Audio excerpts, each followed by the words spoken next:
Bienvenidos a Relatos Macabros, donde la oscuridad se encuentra con lo inexplicable. Prepárense para adentrarse en relatos aterradores que te harán temblar.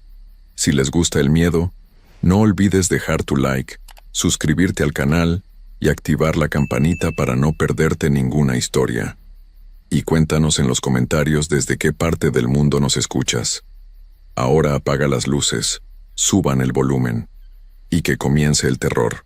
Hay lugares en este mundo donde lo antiguo nunca muere, donde las tradiciones se mezclan con algo más oscuro, algo que no podemos explicar con la razón. Catemaco es uno de esos lugares, un pueblo rodeado de niebla y misterio, donde la brujería no es solo una leyenda, sino parte de la vida diaria. Lo que voy a contar sucedió hace poco, y aunque muchos prefieren no hablar de ello, las personas que vivían cerca de esa cabaña todavía recuerdan aquella noche de fin de año. Era diciembre del 2023, cuando Mónica decidió que quería celebrar el año nuevo de forma diferente. Llevaba meses planeando unas vacaciones con sus amigos más cercanos, y Catemaco parecía el destino perfecto. Mónica era de la Ciudad de México, una mujer de 32 años que trabajaba en una oficina y necesitaba un descanso de la rutina. Convenció a sus amigos Roberto, Claudia y Fernando de que la acompañaran. Los cuatro alquilaron una cabaña en las afueras del pueblo, una construcción rústica pero cómoda, que ofrecía una vista increíble de las montañas y tenía un gran patio trasero que daba directamente a la selva. Llegaron el 29 de diciembre por la tarde. El viaje había sido largo pero valía la pena. La cabaña estaba rodeada de árboles altos y densos, y el aire olía a tierra mojada y vegetación. Descargaron sus maletas y se acomodaron. Esa primera noche cenaron tamales y bebieron cerveza mientras planeaban qué harían durante su estancia. Al día siguiente, el 30 de diciembre, bajaron al pueblo para comprar provisiones. Catemaco era un lugar peculiar. Las calles estaban llenas de tiendas de brujería y mercados donde vendían amuletos, velas de colores extraños y hierbas que ninguno de ellos reconocía. Los vendedores les hablaban de limpias espirituales y rituales de protección. Al principio les parecía pintoresco, incluso divertido. Mientras compraban frutas en el mercado, un hombre mayor se les acercó. Vestía ropa sencilla, una camisa blanca y pantalones de manta. Su rostro estaba marcado por profundas arrugas, y sus ojos eran de un color café tan oscuro que parecían negros. Les sonrió mostrando algunos dientes faltantes. Les preguntó si eran visitantes y ellos asintieron. El hombre les dijo que era afortunado haberlos encontrado porque conocía a alguien especial. Un brujo, dijo, uno de los más respetados de toda la región. Este brujo realizaba un ritual único cada víspera de Año Nuevo. Un ritual de limpieza profunda que eliminaba todas las malas energías acumuladas durante el año y preparaba el espíritu para recibir el nuevo ciclo. Mónica intercambió miradas con sus amigos. Sonaban como palabras de vendedor tratando de sacarles dinero, pero había algo en la forma en que el hombre hablaba que los intrigaba. Además, habían venido a Catemaco buscando precisamente ese tipo de experiencias. Roberto preguntó cuánto costaría, y el hombre mencionó una cantidad bastante razonable. Después de pensarlo un momento, aceptaron. El hombre les dio indicaciones para llegar a la casa del brujo esa misma tarde. Les dijo que fueran preparados, que el ritual requería fe y apertura mental. Luego desapareció entre la multitud del mercado antes de que pudieran hacerle más preguntas. Siguieron las indicaciones y llegaron a una casa pequeña en una calle apartada. La puerta estaba entreabierta. Tocaron, y una voz grave les dijo que entraran. Adentro encontraron a un anciano sentado en una silla de madera. Tenía el cabello blanco y largo, recogido en una trenza que le caía sobre el hombro.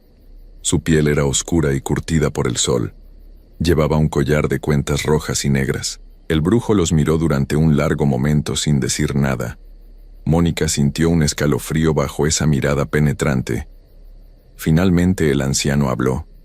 Les preguntó si estaban seguros de querer hacer el ritual, si comprendían que una vez iniciado no podía detenerse. Todos asintieron aunque ninguno sabía realmente a qué se estaba comprometiendo. El brujo aceptó. Les dijo que fuera al día siguiente, en la víspera de Año Nuevo, exactamente a las 11 de la noche.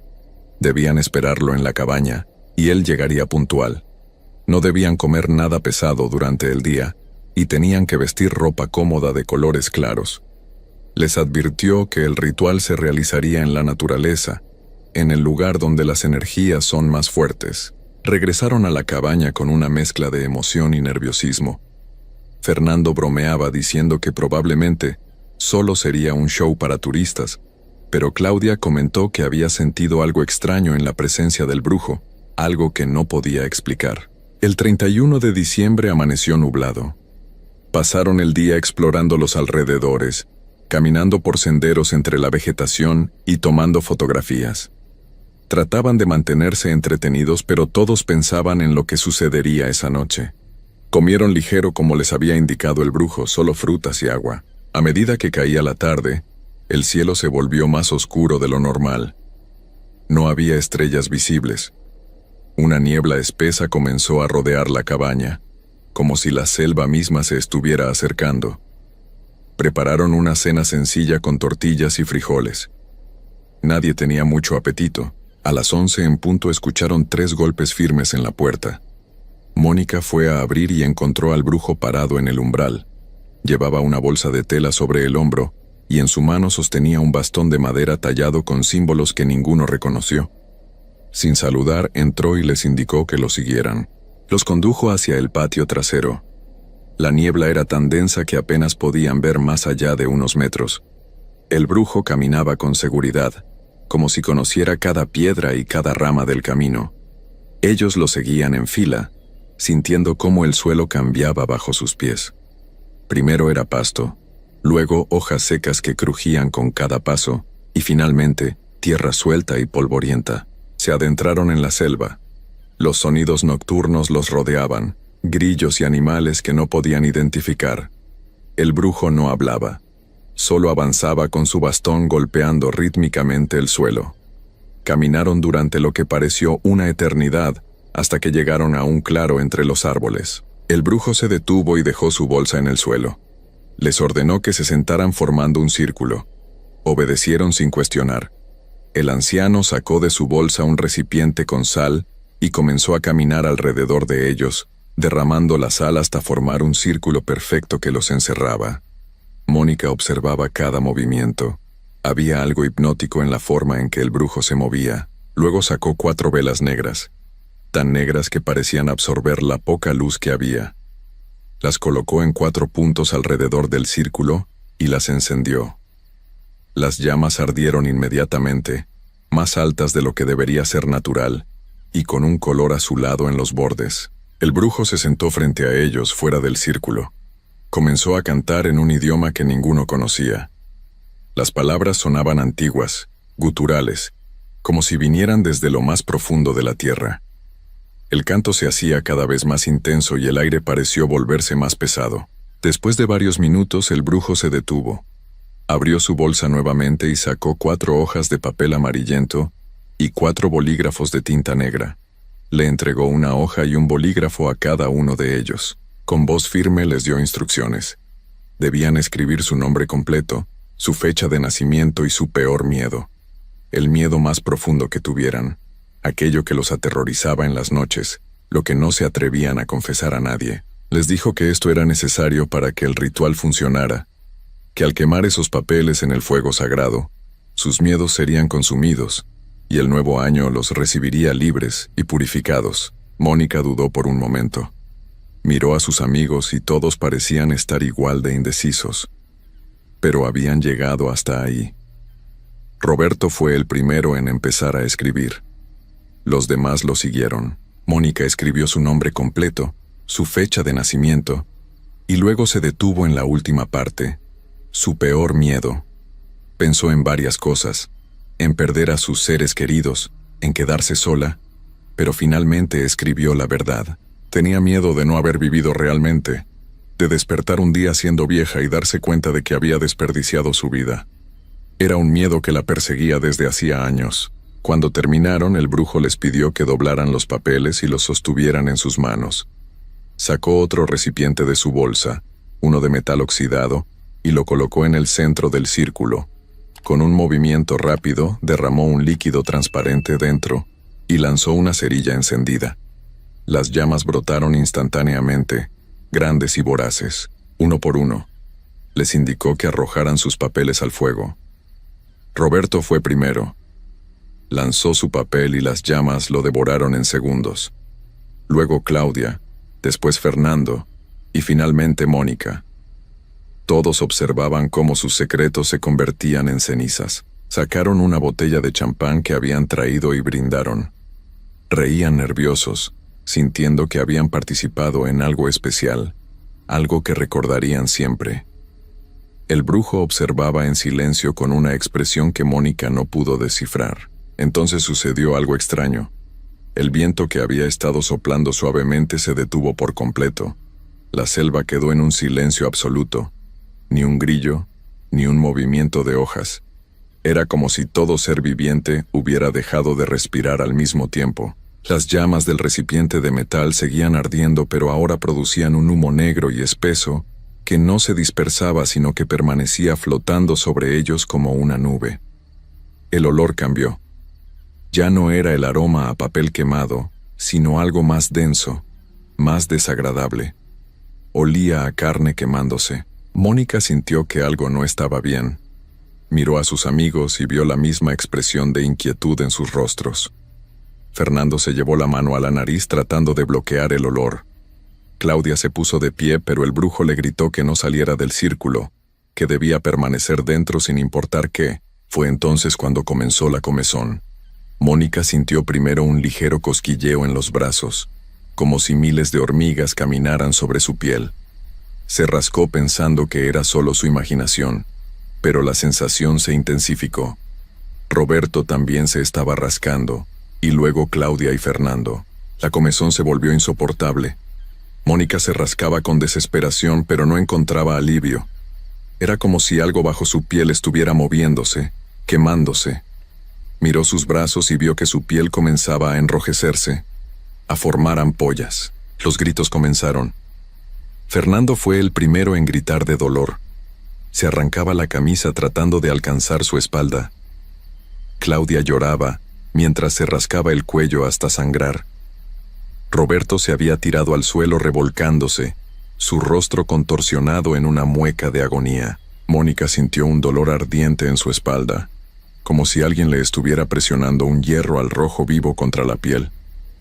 Se tiró al suelo tratando de apagar ese fuego invisible. Rodó sobre la tierra, pero el dolor solo aumentaba. Podía sentir cómo su piel se ampollaba, cómo se desprendía en pedazos. Entre el dolor y los gritos, alzó la vista y vio algo que la aterrorizó más que el sufrimiento físico. Sus amigos estaban en el suelo retorciéndose, sus cuerpos ardiendo desde adentro, pero sus sombras permanecían sentadas en el círculo. Las sombras no se movían, estaban quietas como si estuvieran esperando algo. Mónica gritó con más fuerza. El pánico se mezcló con el dolor. No entendía qué estaba sucediendo. Miró hacia el brujo buscando ayuda, buscando una explicación.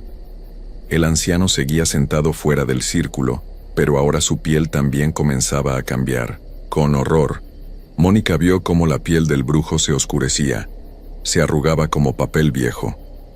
Pequeñas brasas aparecían sobre su rostro, sobre sus manos. Su piel literalmente se estaba consumiendo, convirtiéndose en cenizas que caían al suelo como nieve negra. Mónica se arrastró hacia él. Cada movimiento era una tortura, pero necesitaba respuestas. Necesitaba saber por qué les estaba pasando esto. Llegó hasta donde estaba el brujo, y con voz quebrada por el dolor, le preguntó por qué les hacía esto. El brujo la miró. Sus ojos seguían vivos en ese rostro que se desmoronaba. Habló con una voz que ya no parecía humana, una voz que venía desde algún lugar muy lejano y muy antiguo. Le dijo que Catemaco era un lugar especial, un lugar donde lo viejo nunca muere. Cada año la tierra exigía una ofrenda. Cada víspera de Año Nuevo, algo debía ser entregado para mantener el equilibrio. Los brujos de Catemaco lo sabían, lo habían sabido siempre. Era el precio por el poder que obtenían de ese lugar. Mónica apenas podía procesar las palabras. Su cuerpo ardía, podía sentir cómo la vida se le escapaba. El brujo continuó hablando. Le dijo que lo que habían escrito en esos papeles no eran sus miedos. O sí lo eran, pero eso no importaba. Lo que realmente habían escrito era un contrato. Al poner su nombre completo, su fecha de nacimiento y su esencia más íntima en ese papel, habían entregado algo más. Habían entregado el vínculo que mantenía sus almas atadas a sus cuerpos. Lo que se quemó en ese fuego no fueron sus miedos. Fue algo mucho más valioso. Fueron sus almas. Mónica quiso gritar, pero ya no le salía la voz. El dolor era tan intenso que su mente comenzaba a apagarse. Miró hacia el círculo y vio que sus amigos ya no se movían. Sus cuerpos yacían inmóviles sobre la tierra, la piel quemada y agrietada, pero las sombras seguían ahí, sentadas, esperando. El brujo le explicó que él también era parte de la ofrenda. Cada año elegía a un grupo de visitantes, los convencía de realizar el ritual, y todos ardían juntos. Era su castigo y su destino por haber usado esos poderes prohibidos décadas atrás. Estaba condenado a repetir este ciclo cada víspera de Año Nuevo, a quemar con otros, a ofrecer almas a la tierra hambrienta de Catemaco. La piel del brujo terminó de desmoronarse. Sus huesos se hicieron polvo. Y entonces ya no quedó nada de él, solo cenizas que el viento comenzó a dispersar. Mónica sintió cómo su propia piel se consumía. El dolor era tan absoluto que ya no era dolor, era solo vacío. Sus pensamientos se fragmentaban. Quiso recordar a su familia, a su vida, pero todo se desvanecía como humo. Lo último que vio antes de que la oscuridad la tragara fueron esas sombras en el círculo, ahora de pie, caminando lentamente hacia la selva, llevándose consigo lo que alguna vez había sido su esencia. El silencio regresó al claro. Las velas se apagaron. El fuego se extinguió. No quedó nada más que cenizas y el olor persistente a carne quemada que se mezclaba con la niebla. Historia 2. Hay cosas en este mundo que no tienen explicación.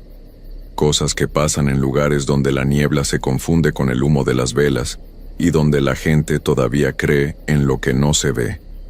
Catemaco es uno de esos lugares. Un pueblo en Veracruz donde los brujos no son leyendas sino realidad, donde la magia negra se respira en el aire húmedo de la noche, y donde hay familias que aprenden, demasiado tarde, que hay deudas que no se pagan con dinero. Esta es la historia de lo que le pasó a un niño llamado Daniel, un niño de apenas 8 años que vivía en un pueblo cercano a Catemaco.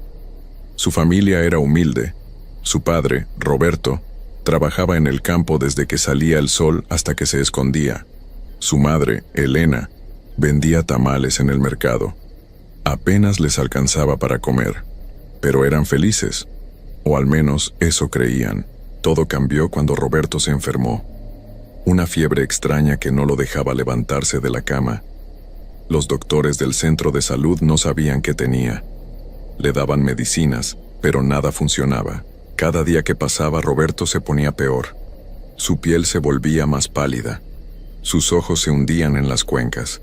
Elena lloraba todas las noches mientras veía a su esposo consumirse como una vela que se derrite. Fue una vecina quien le sugirió ir a Catemaco. Allá había brujos que podían curar lo que los doctores no podían. Elena no creía mucho en esas cosas, pero estaba desesperada. Cuando una madre ve morir a su esposo y sabe que sus hijos van a quedar sin padre, hace lo que sea. Lo que sea. Un martes por la tarde Elena tomó un autobús a Catemaco. Llevaba en su bolsa todo el dinero que había ahorrado. No era mucho, apenas unos cientos de pesos, pero era todo lo que tenía. El viaje duró 2 horas. 2 horas en las que Elena rezaba en silencio, pidiendo que alguien pudiera ayudar a Roberto. Cuando llegó a Catemaco, preguntó por los brujos. La gente la miraba con lástima. Algunos le señalaban hacia el cerro, donde vivía el más poderoso de todos, un hombre al que llamaban Don Aurelio. Un brujo que podía hacer milagros, decían, pero también decían otras cosas. Cosas que Elena prefirió no escuchar en ese momento. Subió por un camino de tierra. El sol ya se estaba ocultando. Las sombras de los árboles se alargaban como dedos que intentaban atraparla. Había pocas casas por ahí, casas viejas con techos de lámina oxidada, perros flacos que ladraban desde lejos, y un silencio pesado que le apretaba el pecho. Al final del camino encontró una casa pintada de azul oscuro. Tenía cruces dibujadas en las paredes y velas encendidas en la entrada. El olor a copal era tan fuerte que mareaba. Elena tocó la puerta de madera. Nadie respondió. Tocó otra vez, más fuerte. Entonces escuchó pasos lentos que venían desde adentro. Pasos que arrastraban los pies. Y la puerta se abrió. Don Aurelio era un hombre viejo, muy viejo. Su piel estaba tan arrugada que parecía corteza de árbol. Tenía el pelo blanco y largo, amarrado en una cola. Pero lo que más le impresionó a Elena fueron sus ojos. Eran negros, completamente negros, como si las pupilas hubieran devorado todo lo demás. Y cuando la miró, Elena sintió que ese hombre podía ver dentro de ella, ver sus miedos, sus secretos, su desesperación. No le preguntó qué necesitaba. Ya lo sabía. La hizo pasar a una habitación oscura llena de imágenes de santos y vírgenes, pero también había otras cosas. Frascos con líquidos de colores extraños, huesos colgando del techo, muñecos clavados con alfileres, cosas que hicieron que Elena quisiera salir corriendo. Pero pensó en Roberto, en Daniel, en sus otros 2 hijos, y se quedó. Don Aurelio le dijo que podía curar a su esposo, que era algo fácil para él. Pero todo tiene un precio, dijo. Elena sacó el dinero de su bolsa. El brujo ni siquiera lo miró.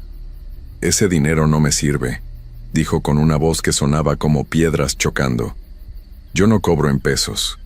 Yo cobro en otras cosas. Elena sintió que se le helaba la sangre. Preguntó qué quería entonces. Don Aurelio se quedó callado un momento largo, muy largo. Miraba a Elena con esos ojos negros que no parpadeaban. Finalmente habló. Quiero el alma de tu hijo mayor, dijo.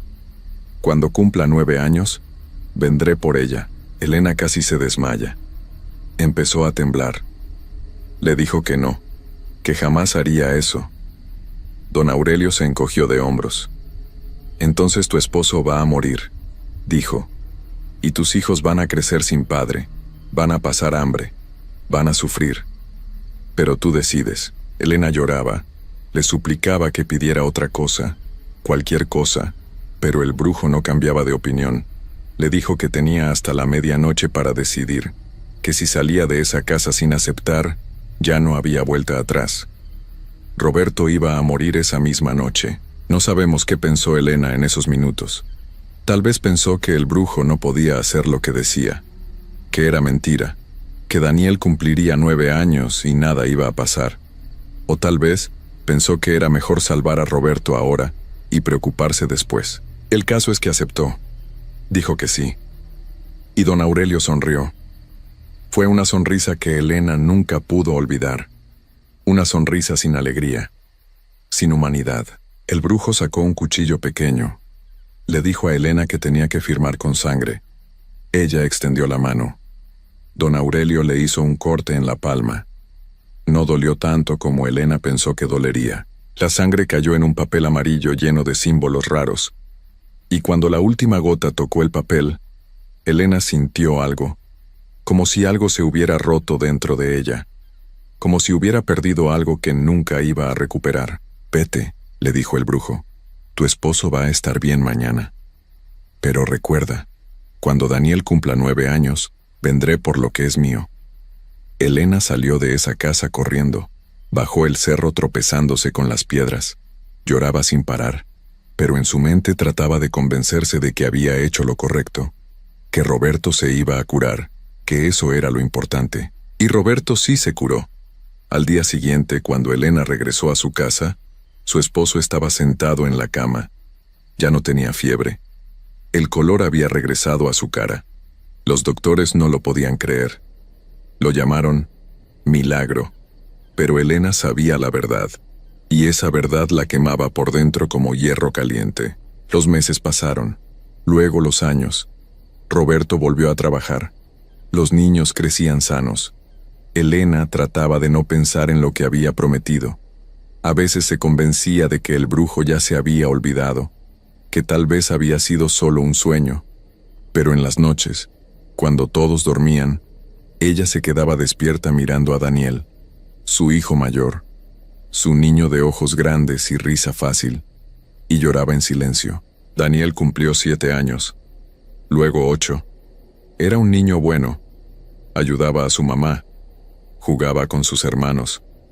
Le gustaba dibujar animales en hojas de cuaderno. Soñaba con ser veterinario cuando fuera grande. No sabía nada de lo que su madre había hecho. No sabía que su vida tenía fecha de caducidad. Cuando Daniel estaba por cumplir 9 años, Elena empezó a tener pesadillas. Soñaba con don Aurelio parado junto a la cama de su hijo. Soñaba con esos ojos negros mirándola. Despertaba gritando. Roberto le preguntaba qué le pasaba, pero ella nunca le contó la verdad. ¿Cómo iba a contarle que había vendido el alma de su propio hijo? 2 semanas antes del cumpleaños de Daniel, Elena decidió volver a Catemaco. Iba a suplicarle al brujo que la perdonara, que tomara su alma en lugar de la de Daniel. Subió otra vez por ese camino de tierra, pero cuando llegó a la casa azul, ya no estaba. En su lugar solo había tierra quemada. Los vecinos le dijeron que don Aurelio había muerto hacía 1 año, que su casa se había incendiado una noche sin explicación. Elena sintió alivio. Pensó que eso significaba que el trato estaba cancelado, que Daniel estaba a salvo. Regresó a su casa más tranquila de lo que había estado en años. Le preparó una fiesta de cumpleaños a su hijo. Invitaron a los primos, hicieron pastel. Daniel estaba feliz. Sopló las velas y pidió un deseo. Elena lo abrazó fuerte, tan fuerte que el niño le dijo que lo estaba lastimando. Esa noche Daniel se fue a dormir temprano. Estaba cansado de tanto jugar. Elena lo arropó, le dio un beso en la frente, le dijo que lo amaba más que a nada en el mundo. Daniel sonrió y cerró los ojos. En minutos ya estaba dormido. Elena se quedó un rato viéndolo dormir. Luego cerró la puerta y se fue a su cuarto. A la medianoche, Elena despertó con una sensación horrible. Un frío que no venía de afuera sino de adentro. Se levantó de la cama. Fue al cuarto de Daniel. Abrió la puerta despacio para no despertarlo.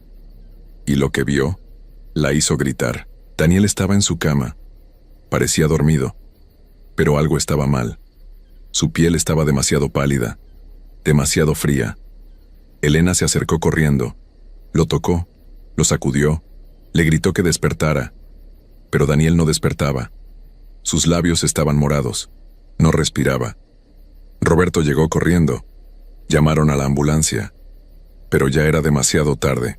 Los paramédicos dijeron que no entendían qué había pasado, que el niño estaba perfectamente bien, que no tenía ninguna enfermedad, que su corazón simplemente había dejado de latir.